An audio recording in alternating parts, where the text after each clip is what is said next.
अस्सलाम वालेकुम, आवाज क्लियर आ रही है मेरी?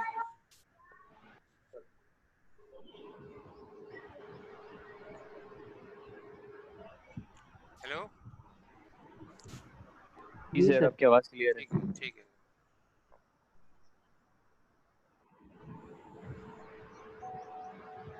हेलो। जी स्टार्ट करते हैं।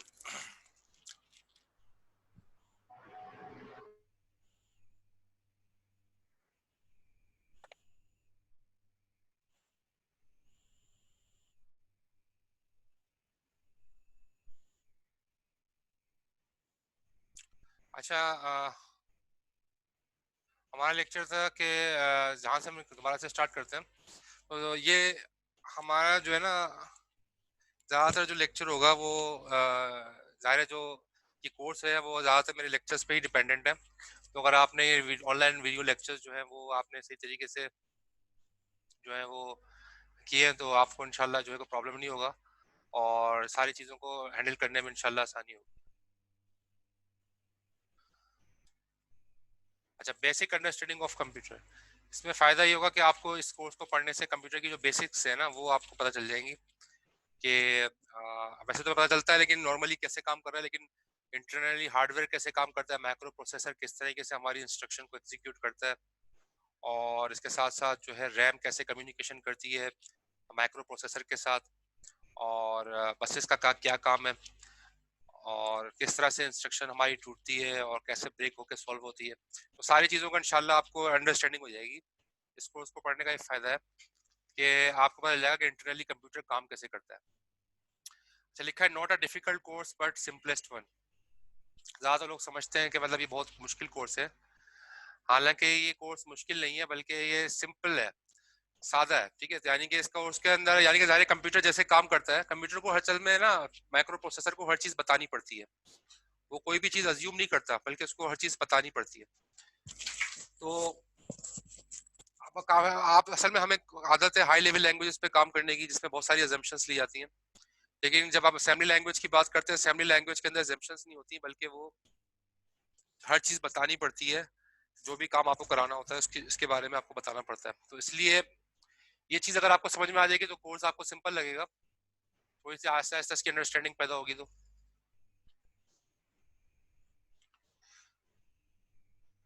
और यहाँ पर लिखा है very difficult to realize that the real computers can be so simple. ठीक है, तो ये बहुत देर से रियलाइज होता है जो रियल कंप्यूटर्स हैं वो आपके इतने सादा हैं कि मतलब हमें पता नहीं चलता, हमें हर चीज असल में उनको बतानी पड़ती है, कोई चीज वो अज्यूम नहीं करते। ये वही बात यहाँ पर कह रहा है कि इतने सादा है इसलिए उनको हर चीज जो है सिंपल वे में बतानी पड़ती है, तब जाके जो है वो माइक्रो प्रोसेसर काम करता है।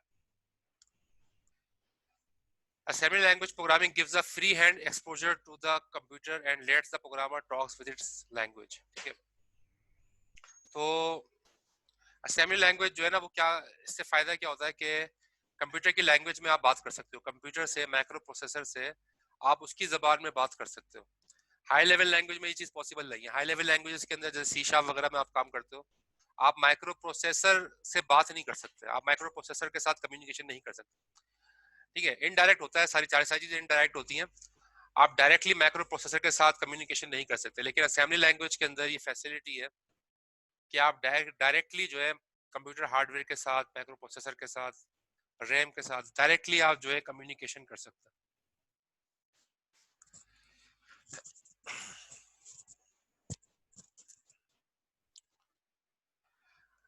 अच्छा जी, about this course.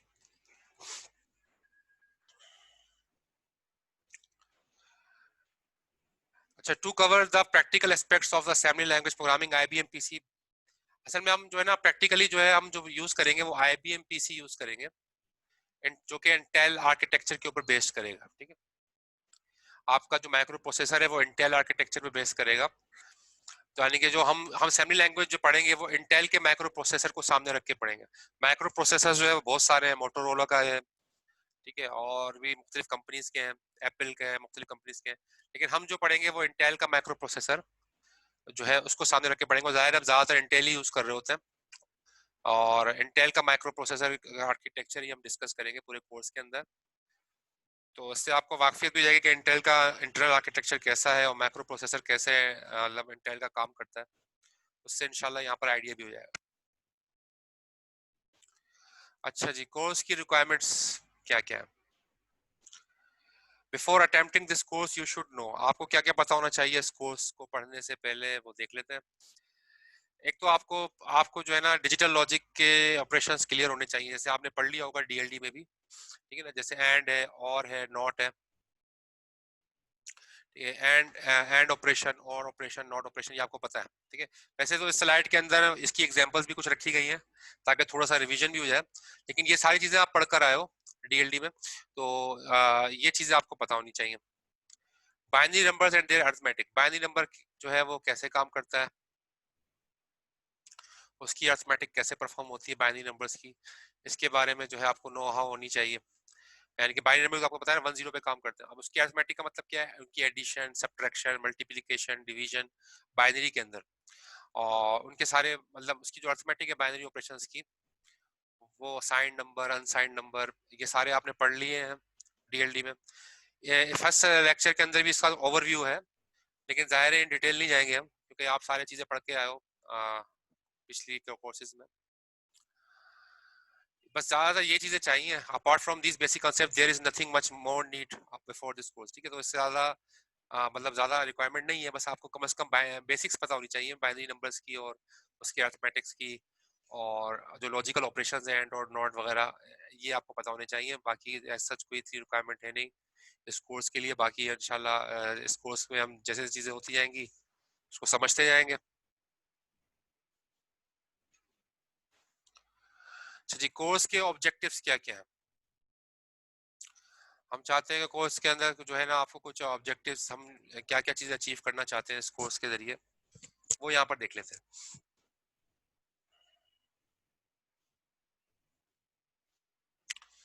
You will be able to explain all the basic operation of the computer. इस कोर्स को पढ़ने के बाद आप जो है ना वो सारे कंप्यूटर के ऑपरेशंस को एक्सप्लेन करने के लायक हो जाए, है ना। आप बता सकें कि भाई कंप्यूटर कैसे इंटरनली कैसे इंस्ट्रक्शन को एग्जीक्यूट कर रहा है। अभी तो आपको इंटरनल आपको नहीं पता, आप जो है हाई लेवल लैंग्वेज में लिख लेते हो, लेकिन प्रोसेसर उसको एग्जीक्यूट कैसे करता है ये नहीं पता आपको। इस कोर्स को पढ़ने के बाद आपको ये आइडिया हो जाएगा कि आपकी इंस्ट्रक्शन को प्रोसेसर एग्जीक्यूट कैसे करता है, ठीक है। तो एक तो ये बड़ा फायदा है। दूसरा, you could understand the psychology of the computer. Computer की साइकोलॉजी आपको जो है समझ में आना शुरू हो जाएगी, ठीक है, कि कंप्यूटर सोचता कैसे है। अभी तक हम जो है ना कंप्यूटर की साइकोलॉजी को नहीं समझ सके, ठीक है ना। तो हमें कंप्यूटर की साइकी समझ में आएगी कि कंप्यूटर कैसे इंस्ट्रक्शन को लेता है, इंटरप्रिएट करता है, एग्जीक्यूट करता है। तो वो चीजें हमें समझ में आना शुरू हो जाएंगी, और जब वो चीजें हमें समझ में आएंगी तो हम अपना प्रोग्राम भी हमारा जो है ना उससे अच्छा हो जाएगा, क्योंकि हम कंप्यूटर की साइकी को समझना शुरू कर लेंगे।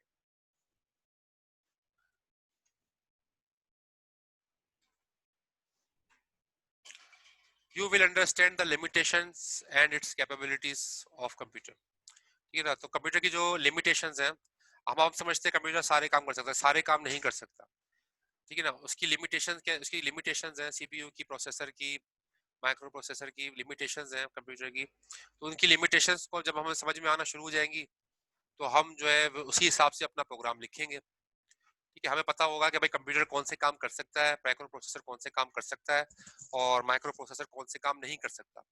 इसके बारे में जब हमें आइडिया हो जाएगा तो हमारा प्रोग्राम मतलब फिर हम उसी हिसाब से अपना प्रोग्राम लिखेंगे। तो ये चीज बहुत बड़ा फायदा है जो हमें जो है अचीव हो जाता है। Your logic will become fine grand, ठीक है, यानी कि आप जो है वो बारीकी में समझना शुरू कर दोगे। और अभी तक हमें वो चीज जो है ना वो जो समझ है माइक्रो प्रोसेसर जैसे काम करता है उसकी समझ हमें नहीं है। तो जिस कोर्स को पढ़ने के बाद हमें माइक्रो प्रोसेसर कैसे काम करता है उसकी समझ आएगी, तो हमारा जो प्रोग्राम है, चाहे हम सी शार्प ही लिखें, तो वो हमें बहुत हम चूंकि माइक्रो प्रोसेसर के आर्किटेक्चर को समझे हुए होंगे, तो अपना सी शार्प का प्रोग्राम भी हम उसी लिहाज से मतलब कन्फाइन कर सकते हैं। तो हमारी लॉजिक जो है वो बहुत अच्छी हो जाएगी according to the psyche of microprocessor. तो ये कुछ ऑब्जेक्टिव्स थे कोर्स के, जो हम अचीव करना चाहेंगे इंशाल्लाह इस कोर्स को पढ़ने के बाद, ताकि ये चीज़ें जो है हमें आ जाए कम से कम। इसलिए ये कोर्स जो है हमारा कोर कोर्स है, यानी कि कोर कोर्स का मतलब क्या है कि इस कोर्स के बगैर जो है आपको डिग्री अवार्ड नहीं होगी। तो इसलिए इसको कोर कोर्स रखा गया और इसके जो है सारी चीज़ों को हम ताकि समझ लें सही तरीके से और फाइनल इसको क्लियर कर लें। तो बेसिक्स, कंप्यूटर के बेसिक्स के अंदर ये कोर्स जो है काउंट होता है। अच्छा जी, अब यहाँ पर सवाल लिखा हुआ है, जब इतनी सारी लैंग्वेजेस मौजूद हैं, सी प्लस प्लस है, जावा है, सी शार्प है, पाइथन है, और यहाँ पर आप देखें बहुत सारी लैंग्वेजेस आपको नजर आ रही है ना। तो जब इतनी सारी लैंग्वेजेस हमारे सामने मौजूद हैं, तो इतनी सारी लैंग्वेजेस मौजूद हैं, पर्ल है, ठीक है, मुख्तलिफ है, जावा वगैरह, प्रोलॉग है, तो इतनी सारी लैंग्वेजेस मौजूद है, तो इसके लिए हम असेंबली लैंग्वेज ही क्यों पढ़ें, ठीक है। असेंबली लैंग्वेज जाहिर है, इस पे काम मतलब इसको इसमें तो हर चीज़ बतानी पड़ती है, रेडीमेड तो इसमें कुछ चीज़ें नहीं होती, हर चीज़ बतानी पड़ती है, इसके अंदर बहुत सारी चीज़ें रेडीमेड होती हैं हाई लेवल लैंग्वेजेस में। तो इसकी ज़रूरत क्यों पेश आई, ठीक है। तो इसके इसके कुछ इसके बारे में पढ़ लेते हैं। High level languages, high level language का मतलब क्या है, सी शार्प, जावा, सी शार्प, ये सारी लैंग्वेजेस हाई लेवल लैंग्वेजेस हैं, और जो हम पढ़ रहे हैं ज़्यादातर। तो high level languages are nearer to programmer and far from machine. High level languages जो होती है ना, वो हाई लेवल लैंग्वेजेस प्रोग्रामर से करीब है लेकिन मशीन से दूर है। उनको मशीन का आर्किटेक्चर जो है ना वो हमें पता नहीं होता, माइक्रो प्रोसेसर का आर्किटेक्चर पता नहीं होता, हम माइक्रो प्रोसेसर के साथ डायरेक्टली कम्युनिकेशन नहीं कर सकते। तो ये हाई लेवल लैंग्वेजेस का समझो एक तरह से ड्रॉबैक कह लो, या इसको हम लोग लिमिटेशंस है उसकी, कि वो जो है माइक्रो प्रोसेसर के साथ डायरेक्टली कम्युनिकेशन हमें नहीं करा पाती। We could not directly interact with microprocessor and memory, ठीक है। ये हाई लेवल लैंग्वेजेस हमें ऑफर नहीं करती। High level languages have certain limitations to access computer hardware, उनकी अपनी लिमिटेशंस होती हैं और उसी के जरिए कंप्यूटर हार्डवेयर को जो है वो एक्सेस कर पाती हैं।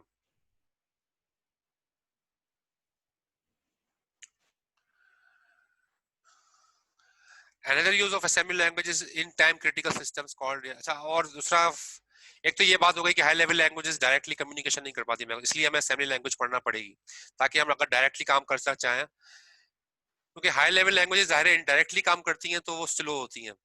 असेंबली लैंग्वेज इसलिए फास्ट होती है क्योंकि वो डायरेक्टली माइक्रो प्रोसेसर के साथ इंटरप्रिएट कर सकती है, ठीक है। Another use of assembly languages in time critical systems called real time systems। एक और बड़ा फायदा है कि यानी कि रियल टाइम सिस्टम किसे कहते हैं, ये लिखा है ना लफ्ज real time system. Real time system मतलब ये है, नीचे इसके डेफिनेशन लिखिए कि real time system have time bound responses, time bound responses, के विद इन द टाइम जो है रेस्पॉन्ड होना चाहिए, with an upper limit of time on a certain operations. क्या मतलब कि मिसाल के तौर पे जैसे आप देखें ना, जैसे मिसाइल सिस्टम है, मिसाइल सिस्टम में मिसाइल फायर होता है तो बाकायदा उसके अंदर माइक्रो सेकंड्स का भी फर्क नहीं होना चाहिए, ठीक है, माइक्रो सेकंड्स पे काम होता है। थोड़ा सा भी डिले आ गया तो मिसाइल अपने टारगेट को हिट नहीं कर सकेगा। इस तरह एरोप्लेन का लैंडिंग सिस्टम है, वो भी बिल्कुल सेकंड्स पे काम करता है, जरा सा भी डिले नहीं आना चाहिए। ऑक्सीजन वेंटिलेटर्स जो होते हैं हॉस्पिटल्स में, उनके ऊपर भी वो भी रियल टाइम सिस्टम्स पे काम करते हैं, उनके अंदर भी जरा सा भी 1-2 सेकंड का डिले नहीं होना चाहिए। लेकिन डिले ना है, जैसे ही कोई ऑपरेशन परफॉर्म करना हो वो फौरन परफॉर्म हो जाए with in the time period. जरा सा भी डिले आएगा तो वो बेकार हो जाती है चीज। ऐसे सिस्टम्स को हम कहते हैं रियल टाइम सिस्टम्स। तो रियल टाइम सिस्टम्स में हाई लेवल लैंग्वेजेस जो है ना, अगर आप बात कर रहे हैं हाई लेवल लैंग्वेजेस की, हाई लेवल लैंग्वेजेस का मतलब क्या है, सी शार्प, जावा वगैरह, ठीक है, सी शार्प, जावा वगैरह। इस पे अगर आप रियल टाइम सिस्टम के लिए ये लैंग्वेजेस अच्छी नहीं है क्योंकि इनमें डिले आता है, इनमें डिले आता है, ये एग्जीक्यूट होने मतलब कंपाइल होने में टाइम लेती हैं, और फिर इनमें डिले आता है क्योंकि जाहिर है वो कन्वर्ट करती हैं, ट्रांसलेशन करती हैं, इनमें कंपाइलर लगा होता है, तो इस वजह से जो है ना वो ये रियल टाइम सिस्टम्स के लिए जो है ना वो सूटेबल लैंग्वेजेस नहीं है। तो रियल टाइम सिस्टम के अगर ऊपर आप काम करने जाओगे तो आपके लिए फिर जो बेस्ट ऑप्शन है वो असेंबली लैंग्वेज ही है। तो असेंबली लैंग्वेज के अंदर जो है ना हम काम करेंगे अगर हमें रियल टाइम सिस्टम्स के ऊपर काम करना है। In high level languages, we cannot even tell how many computer instructions were actually used. But in assembly language, we can have precise control over them. ठीक है, कि असल में देखो हाई लेवल लैंग्वेजेस के अंदर जो है ना, हम इंस्ट्रक्शंस जो है वो इंस्ट्रक्शंस के ऊपर हमारी ग्रिप नहीं होती। क्या मतलब कि कौन सी इंस्ट्रक्शन मेमोरी के कौन से एड्रेस पे चलेगी, रैम के कौन से एड्रेस पे चलेगी, इस पे हमारी ग्रिप नहीं होती। जबकि जो है वो मतलब हाई लेवल लैंग्वेज में नहीं होती, लेकिन असेंबली लैंग्वेज के अंदर जो है ये फैसिलिटी है कि इंस्ट्रक्शंस के ऊपर आपकी जो है वो ग्रिप होती है। तो ये फायदा है जो है ना आपके असेंबली लैंग्वेज पे चीजों पे काम करने का।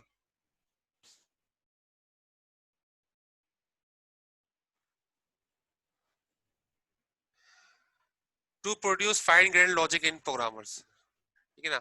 आपके प्रोग्रामिंग की लॉजिक जो है वो अच्छी हो जाएगी। जाहिर है जब आप कंप्यूटर की साइकी समझना शुरू कर दोगे तो असेंबली लैंग्वेज के जरिए से आपको कंप्यूटर की साइकी पता चल जाएगी, आपकी लॉजिक बहुत अच्छी हो जाएगी, आप बहुत फास्टर प्रोग्राम्स बना सकते हो।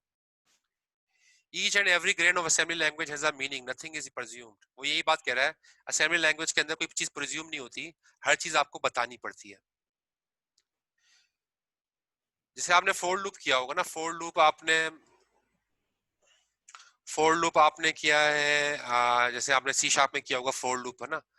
तो फोर लूप के बारे में हाई लेवल लैंग्वेज में आप बता देते हो, आप फोर का लूप चलाते हो, for a is equal to 0, a is less than 10, a plus plus, ठीक है, इस तरीके से आप फोर लूप कर रहे होते हो। तो फोर का लूप की आप बाउंड्रीज बता देते हो, कहां से चलेगा कहां तक चलेगा। लेकिन फोर लूप काम कैसे करता है, फोर लूप के अंदर पीछे बहुत लॉजिक होगी ना, जाहिर है एक लूप चल रहा है, बार बार चीजें चला रहा है, उसके पीछे उसके पीछे जो है ना काफी चीजें हिडन होंगी। 100 थिंग्स हिडन इन इट, यानी कि बहुत सैकड़ों चीजें फोर लूप के अंदर काम कर रही होती हैं बैकग्राउंड के अंदर, हमें उसके बारे में पता नहीं चलता। Using the grains of assembly language, we do similar operation with a number of grains, but in process understand the minute logic hidden. अब मतलब फोर के अंदर काम क्या हो रहा होता है, फोर कैसे काम करता है, फोर का लूप काम कैसे करता है बेसिकली, तो वो चीज आपको असेंबली लैंग्वेज के अंदर पता चल जाएगी कि बैकग्राउंड के अंदर कौन कौन से ऑपरेशंस इन्वॉल्व होते हैं इस तरह के जो है लूपिंग स्ट्रक्चर को अगर हमें चलाना हो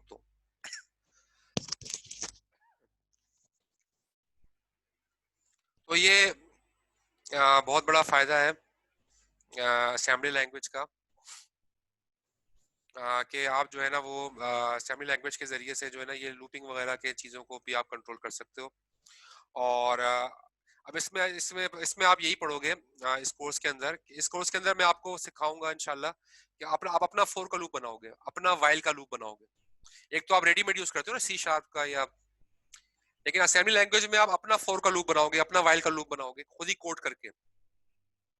तो आपको आइडिया हो जाएगा कि किस तरीके से फोर का लूप बनता है, बैकग्राउंड में बना कैसे है फोर का लूप, ठीक है ना। तो इस तरह की चीजें जो है हम इंशाल्लाह करेंगे ताकि आइडिया हो जाए और चीजों को आप मैनिपुलेट कर सके सही तरीके से। अच्छा, यहाँ से जाने से पहले एक चीज मैं आपको और भी दिखा दूं।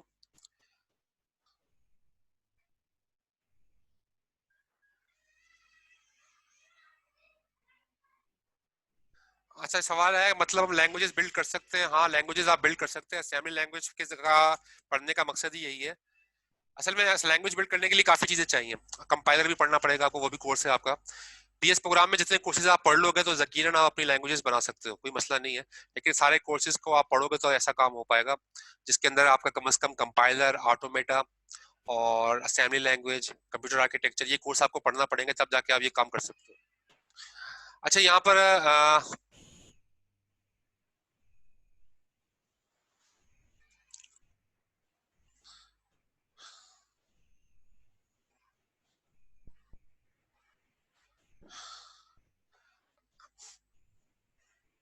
अच्छा थोड़ा सा आर्किटेक्चर आपको बता दूं। एक तो एक चीज होती है, ये एक होता है रैम, ठीक है, रैम माइक्रो प्रोसेसर और हार्ड डिस्क। एक होता है का सीपीयू, ये सीपीयू आ गया, सेंट्रल प्रोसेसिंग यूनिट, सीपीयू, और बीच में आ गई RAM, random access memory RAM, और ये आ गई आपकी हार्ड डिस्क, हार्ड डिस्क।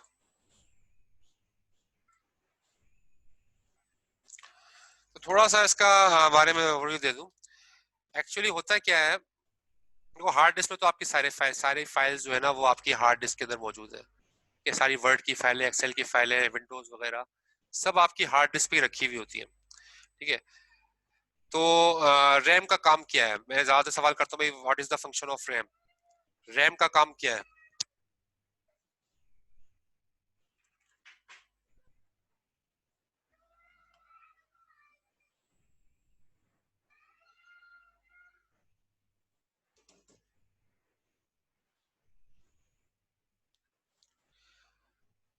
तो रैम का काम समझने के लिए आप देखो, होता क्या है कि अगर फॉर एग्जांपल यहाँ पर एक आपकी फाइल रखी है abc.doc, abc.docx, ये वर्ड की फाइल है फॉर एग्जांपल ना, docx एक्सटेंशन होता है वर्ड की फाइल का। ठीक है, ये फाइल आपकी रखी हुई हार्ड डिस्क पे। जब आपने इस पर डबल क्लिक किया तो ये फाइल उठ के जो है ना रैम में आ जाएगी, यानी कि ये फाइल abc.doc जो है वो रैम में आ गई। अब माइक्रो प्रोसेसर क्या करता है, सीपीयू क्या करता है, वो चीजें चलाता है जो रैम में रखी हुई है।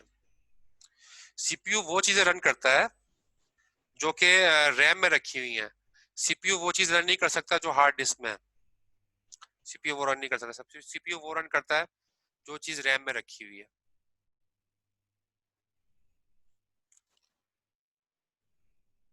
अच्छा, कुछ लोगों का मैसेज आ रहा है, मेरे घर के इलेक्ट्रिसिटी चली गई है, मैं अटेंड नहीं कर सकता। ठीक है, जिनके घर मसला है तो वो क्या कर सकते हो, क्या देख लेंगे उनके लिए। अच्छा देखें, यहाँ पर ये एबीसी है कि अब एबीसी पे आप जब अब आप क्या होगा, प्रोसेसर क्या होगा, वो एबीसी फाइल को चलाएगा। प्रोसेसर एबीसी फाइल को चलाएगा। प्रोसेसर वो काम करता है जो रैम के अंदर फाइल्स पड़ी है, प्रोसेसर उनको एग्जीक्यूट करता है। प्रोसेसर डायरेक्टली हार्ड डिस्क के साथ कम्युनिकेशन नहीं कर सकता। प्रोसेसर हमेशा कम्युनिकेशन करता है रैम के साथ, और रैम के अंदर जो चीज रखी हुई होती है प्रोसेसर का काम है उसी को चलाना।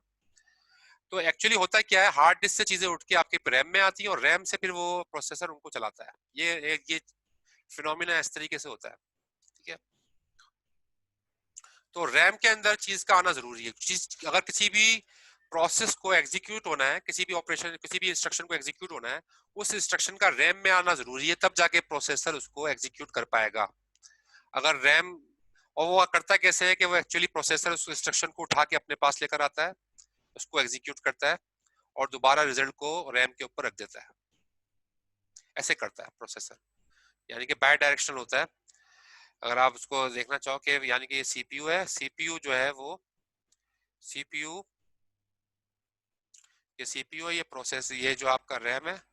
तो रैम के ऊपर जो चीजें रखी हुई हैं, रैम के ऊपर जो चीजें रखी हुई होती है, सीपीयू जो है उन्हीं को उसको उठा के लाता है अपने पास, उसको एग्जीक्यूट करता है और रिजल्ट को दोबारा से रैम पे रख देता है। इस तरीके से काम करता है। ठीक है, तो ये एक्चुअली जो है वो पैटर्न होता है जो कि हमें कम्युनिकेशन के लिए चाहिए होता है। तो आप ये पैटर्न समझना पड़ेगा हमें कि भाई सीपीयू कैसे रैम से कम्युनिकेशन करता है, ये हमें पैटर्न समझ में आएगा इस कोर्स को हम पढ़ेंगे। और हमें फिर इंटरनल आर्किटेक्चर के बारे में फिर हमें आइडिया होगा कि किस तरीके से जो है वो ऑपरेशंस परफॉर्म होते हैं।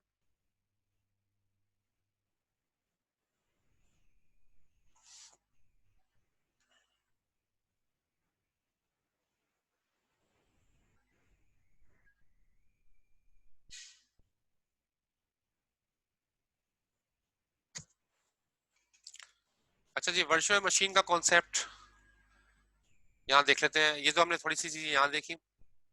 अच्छा जी, कोई क्वेश्चन है जी, करें। मलिहा खान का कोई क्वेश्चन है जी?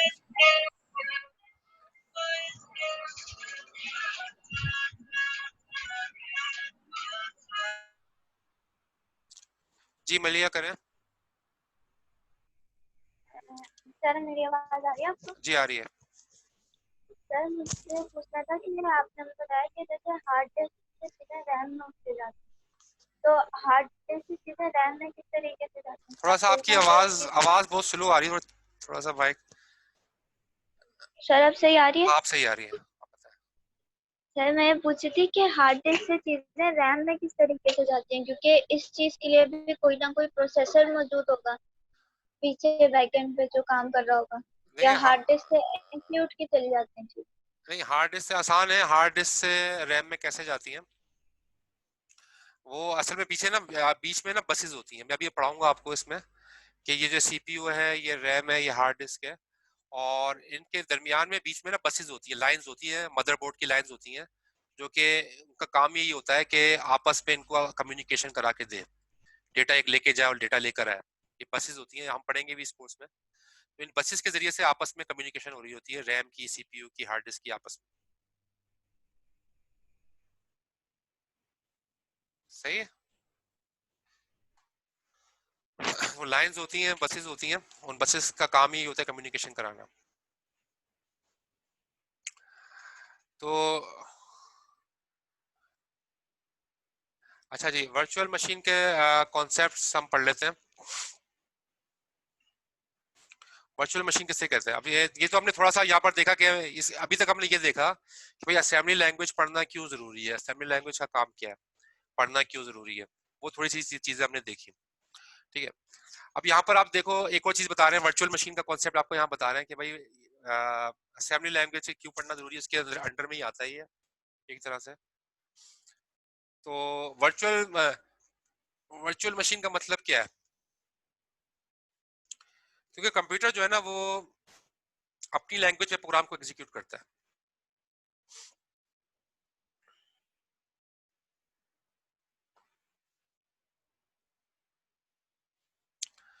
Computer can usually execute programs written in its native language. अपनी नेटिव लैंग्वेज के अंदर जो है कंप्यूटर जो है वो काम करता है, उस लैंग्वेज को ये कहते हैं मशीन लैंग्वेज। ठीक है, तो मशीन लैंग्वेज के अंदर कंप्यूटर काम करता है, मतलब कंप्यूटर जो एग्जीक्यूट करता है किसी प्रोग्राम को मशीन लैंग्वेज में करता है। और उस लैंग्वेज को समझे हमने नाम दे दिया L0। L0 is the language which could understand by CPU, जिसको मशीन लैंग्वेज कहते हैं। और वो जाहिर है बाइनरी नंबर के ऊपर बेस करती है, 1010 के ऊपर। लेकिन L0 पे काम करना बड़ा मुश्किल है, हम कोई प्रोग्राम बाइनरी में तो लिख नहीं सकते ना। अगर हम 1010 पे प्रोग्रामिंग करें तो हमें बहुत मुश्किल होगी, क्योंकि जरा से भी बिट का फर्क आ गया, 1 का 0 हो गया है, 0 का 1 हो गया, पूरी लॉजिक आउट हो जाएगी। तो 1010 का हम प्रोग्रामिंग नहीं करते, हम तो हाई लेवल लैंग्वेज में पूरा प्रोग्राम लिख रहे होते हो, for a is equal to 0, for का लूप, व्हाइल का लूप, या जो भी है। हम बाइनरी नंबर्स के अंदर प्रोग्रामिंग नहीं करते। लेकिन कंप्यूटर जो एग्जीक्यूट करता है वो तो बाइनरी नंबर्स में करता है। तो कंप्यूटर के जो प्रोग्राम जो लैंग्वेज समझता है, फॉर एग्जांपल उसको नाम हमने रख दिया यहाँ पर L0। L0 वो लैंग्वेज है जो कंप्यूटर पे जिसपे काम करता है, जिसको मशीन लैंग्वेज कह रहे हैं।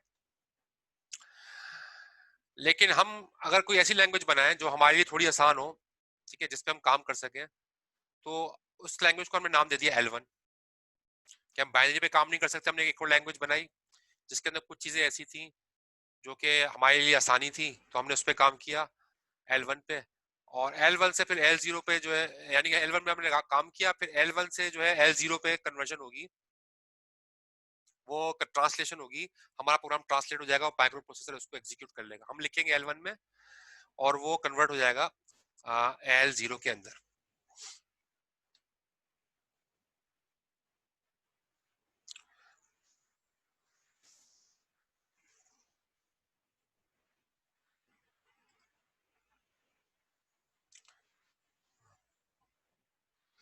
ठीक है, तो दो तरीके होते हैं, इंटरप्रिटेशन होती है और ट्रांसलेशन। इंटरप्रिटेशन का मतलब क्या है?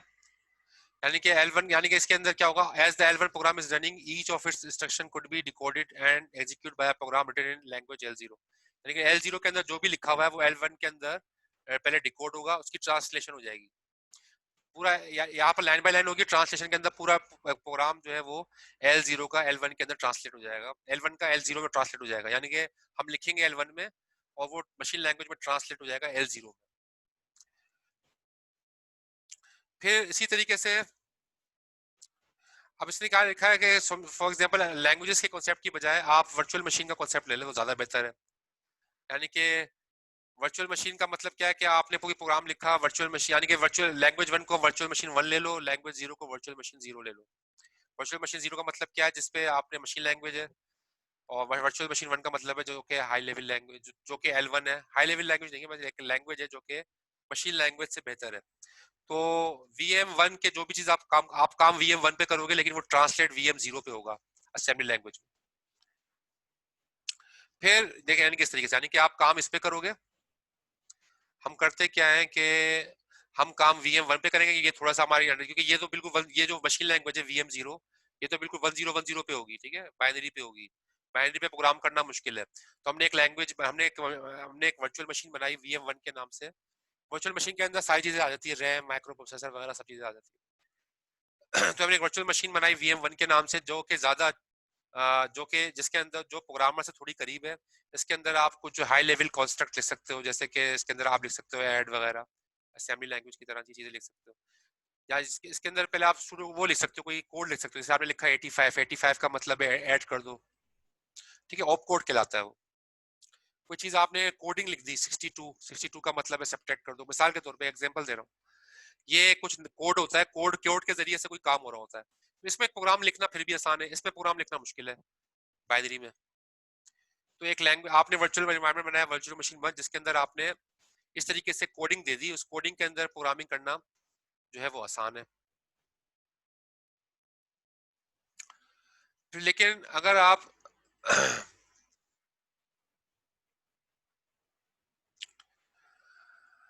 लेकिन आपको वर्चुअल मशीन 1 में भी काम करने में मुश्किल हो रही है, ठीक है, क्योंकि जाहिर है सभी कोडिंग याद करना मुश्किल है भाई, कोड किस किस इंस्ट्रक्शन का कौन सा कोड है, इसको याद करना जो है वो मुश्किल है। तो आप क्या करोगे, आप एक और जो है वो मशीन बनाओगे, आपने एक और लैंग्वेज बनाई, एक और मशीन बनाई, उसका नाम रखा आपने वर्चुअल मशीन 2। तो आप लिखोगे वर्चुअल मशीन 2 पे, ठीक है, और उस वर्चुअल मशीन 2 पे लिखोगे, ठीक है। तो वो वर्चुअल मशीन 2 का मतलब क्या है, इसमें आप थोड़ा सा और चीजें आ जाएंगी, इसमें लिख सकते हो आप फॉर एग्जांपल ऐड, सब्ट्रैक्ट वगैरह, ऐड कर दो, सब्ट्रैक्ट कर दो। अब ये समझना और आसान है, ठीक है। तो ये वर्चुअल मशीन 2 हो गई। तो आप लिखोगे वर्चुअल मशीन 2 में, वो कन्वर्ट होगा वर्चुअल मशीन 1 में, और फिर वर्चुअल मशीन से फिर कन्वर्ट हो जाएगा वर्चुअल मशीन 0 पे, यानी कि लो लेवल लैंग्वेज। इस तरह से अगर आपको वर्चुअल मशीन 2 पे भी काम करने में मुश्किल हो रही है, तो आपने एक और मशीन बनाई वर्चुअल मशीन 3, उसमें और आपने चीजें रिफाइन कर दी, virtual machine 4, virtual machine 5, virtual machine 6, चलता जा रहा है। कहां तक जाएगा, जहां तक भी आप ले जाओ, जैसे यहाँ पर लिखा हुआ है वर्चुअल मशीन एन। एन क्या है, किसी भी लेवल पे आप चले गए, तो वहां जाके आप काम करते हो, फिर सारी चीजें फिर इवेंचुअली होता क्या है, फिर सारी चीजें ट्रांसलेट होती हैं, एन से भी ट्रांसलेट होगी, n-1, n-2 इस तरह ट्रांसलेट होगी। कहां तक जाएगा, वर्चुअल मशीन 1, वर्चुअल मशीन 0 तक चला जाएगा। वर्चुअल मशीन 1 से लेके ट्रांसलेशन स्टार्ट होगी, वर्चुअल मशीन एन से ट्रांसलेशन स्टार्ट होगी, और कहां तक जाएगा, वर्चुअल मशीन 1 तक जाएगा, वर्चुअल मशीन 0 तक जाएगा। या 0 क्या है, आपका जो है मशीन लैंग्वेज है, एन क्या है, ये आपकी बहुत हाई लेवल की लैंग्वेज है, एडवांस हाई लेवल लैंग्वेज है, जिसपे आप कोड लिख रहे हो। तो ट्रांसलेशन होगी मुख्तलिफ मशीन के अंदर, और फाइनली जो है वो वर्चुअल मशीन एन के ऊपर जो है आपका जो है कोड चल जाएगा। तो एक्चुअली होता इसी तरीके से है कि जो है वर्चुअल मशीन जो है इसका मतलब इसके हम अपनी आसानी के लिए वर्चुअल मशीन बिल्ड करते रहते हैं, और फिर इवेंचुअली होता है क्या है, वर्चुअल मशीन से फिर ट्रांसलेशन होती है और लोअर वर्चुअल मशीन की तरफ, ताकि जो है कंप्यूटर उसको काम कर सके।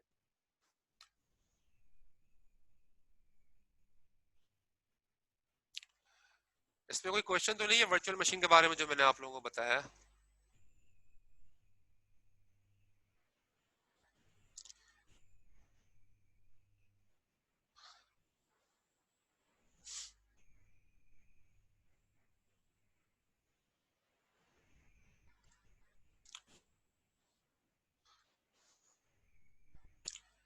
तो जावा वर्चुअल मशीन के बारे में, और आपने जावा वर्चुअल मशीन का नाम तो सुना होगा।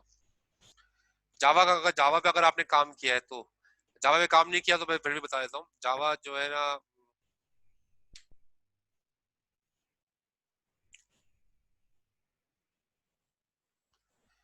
जावा वर्चुअल मशीन में, जावा के अंदर जावा प्रोग्रामिंग लैंग्वेज का फायदा क्या है कि जावा प्रोग्रामिंग लैंग्वेज आप जो है वो, अच्छा किसी को भी क्वेश्चनिंग करना हो ना, जो हैंड का गेस्चर है वो आप क्लिक करोगे तो मेरे पास आ जाएगा, मैं अनम्यूट कर दूंगा माइक, फिर आप क्वेश्चन कर सकते हो, ठीक है। तो चैट में बार बार पढ़ नहीं सकूंगा, क्योंकि जो है ना वो फिर लेक्चर डिस्टर्ब होता है।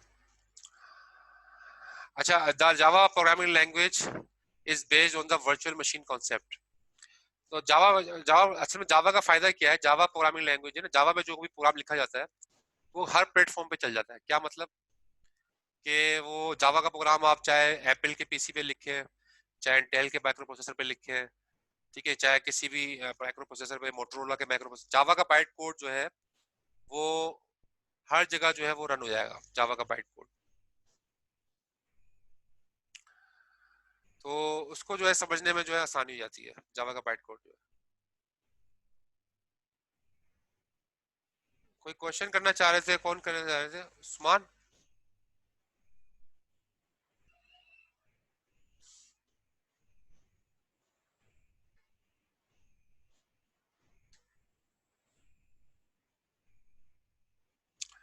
तो होता क्या है कि जावा बाइट कोड के अंदर जो है आपका प्रोग्राम आप जो है प्रोग्राम लिख, होता क्या है जावा के अंदर, जावा का प्रोग्राम हर प्लेटफॉर्म पे चल जाता है। आपने देखा होगा आपके मोबाइल पे अगर एंड्रॉइड है, एंड्रॉइड भी जावा पे ही बिल्ट इन है, ठीक है ना, जावा पे ही बेस करती है एंड्रॉइड। तो जावा का प्रोग्राम जो है ना किसी भी प्रोसेसर पे, किसी भी आर्किटेक्चर पे, चाहे वो मोबाइल हो, चाहे मैक कंप्यूटर हो, चाहे कोई सा भी चीज हो, उस पर चल जाएगा। उसकी वजह क्या है कि जावा अपना कोड यूज करता है, उसका नाम होता है, उसका नाम है जावा बाइट कोड। ये बजाय कंप्यूटर का कोड यूज करने के अपना कोड यूज करता है, और उस कोड का नाम उसने रखा हुआ है जावा बाइट कोड। तो एक्चुअली जब आप जावा प्रोग्रामिंग लैंग्वेज को इंस्टॉल करते हो, तो उसके अंदर एक सॉफ्टवेयर इंस्टॉल हो जाता है साथ में, जावा वर्चुअल मशीन के नाम से। जावा वर्चुअल मशीन एक सॉफ्टवेयर है जो कि जावा प्रोग्रामिंग लैंग्वेज के साथ ही इंस्टॉल हो जाता है। तो इसका फायदा क्या है? इसका फायदा ये है कि इस वर्चुअल मशीन के अंदर जो है वो सारी चीजें अपने पास से एज्यूम करता है, और वो खुद ही समझो एक तरह से एग्जीक्यूट करता है जावा का बाइट कोड। और बाइट कोड यानी कि वो माइक्रो प्रोसेसर से काम नहीं लेता, बल्कि वो जावा वर्चुअल मशीन से काम लेता है। और ये सॉफ्टवेयर ही होता है, इसके जरिए से वो कोड को जो एग्जीक्यूट करने की कोशिश करता है, और उस कोड को जो है ना बाइनरी लैंग्वेज में कन्वर्ट कर देता है अपने बाइट कोड के जरिए, जावा बाइट कोड के जरिए। वो पूरे सोर्स कोड को जो है ना बाइनरी में कन्वर्ट कर देता है, और बाइनरी बाइनरी लैंग्वेज जो है माइक्रो प्रोसेसर समझता है, तो बाइनरी लैंग्वेज जो है माइक्रो प्रोसेसर एग्जीक्यूट कर लेता है। तो जेवीएम जो है वो एक वर्चुअल मशीन है।